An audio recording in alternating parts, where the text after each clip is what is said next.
Pleased to be joined now by Christian DePaul, an NFL registered player financial advisor, NFLPA. Did I get that right? That's correct. Okay, close enough. When you hear a story like this, Rob Gronkowski, a guy like you has to get excited, right?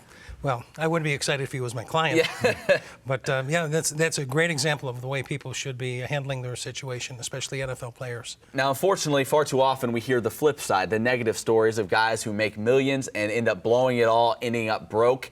For normal guys like us, we think, how could that possibly happen? How does it happen? You see it. You work around people like this all the time. How do these things happen? What are the factors that go into so many guys ending up on the wrong end of these stories? I think we're hardwired, a good portion of it as an aspect of personality and how we handle money. When you come with meet someone that has never had that type of money before, they start off at the base level of $325,000, signing bonuses of over $700,000.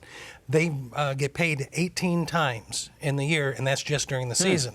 So they fail to budget for the rest of the year, and the majority of the time that gets them into trouble is that they forget to put money aside for taxes. And that's something we don't think about. We think, oh, see these contracts, you're getting paid every 2 weeks like a normal guy, but 18 times. Now, it's a lot in those 18 times typically, but yeah, you can understand why they may not plan long term. What are things that the NFL and people like yourself are trying to do to reach these guys, and how open are they to someone like you walking in and helping them budget and plan out for their future?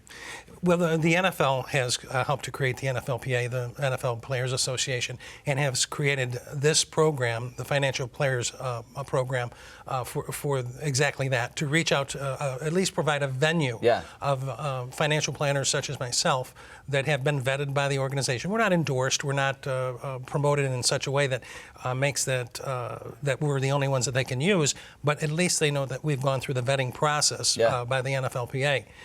We reach out to people. We have our ways in which we try to work with the agents. It's difficult at times because trust is an issue. Sure. And for you, for me, for anybody, when you go into business with someone, you have to establish lines of trust. Do you feel like the best way for you to reach these people are as soon as they come into the league? Is it too late usually when they're 5, 6, 7 years and have made quite a sum of money during their playing careers? Is it best to get them young? Best to get them young. It's never too late. I would say the best time to reach someone is while they're in college and while they're being courted by the various sports agencies. I work primarily now with former NFL players, retired NFL players, and one thing is consistent when I meet with them. They said, "I wish I met you 20 years ago." Yeah. I've never met anyone that said, "Geez, I'm really glad that I waited to plan." Very few. I've never heard that, so I can't even say that. It's rare. If you meet someone when they're in college and you're able to reach them, there's a better chance of having them have financial success as opposed to after they've gone into the lifestyle and basically learned how to spend more than what they're making. Well, unfortunately, the negative stories we hear far too often, but hopefully yourself and the people like you can help kind of turn that around and get players on the right track for their futures. That's the goal. Christian DePaul, thank you so much for stopping by. Thank you.